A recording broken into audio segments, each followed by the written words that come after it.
So shipping analysts are saying that we could see more imports coming in, which is exactly what caused that GDP number to be negative. Because as we saw in March, people were still comfortable bringing in imports under a 20% tariff. This is now only 30%.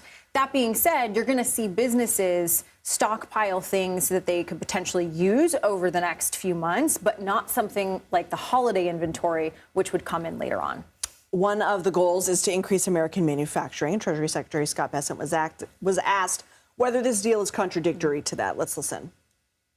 We do not want a generalized decoupling from China, but what we do want is a decoupling for strategic necessities, which we were unable to obtain during COVID, and we realized that efficient supply chains were not resilient supply chains. What does decoupling from China mean, and what is the strategic necessities? What does that mean?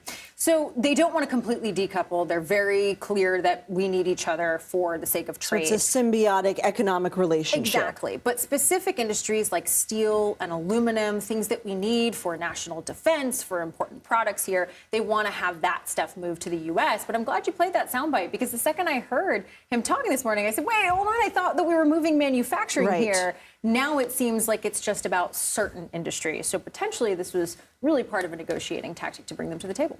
Kelly O'Grady, thank you. Later this hour, we'll talk to the owner of a plush toy business who relies on a Chinese manufacturer about what this trade agreement means for his company.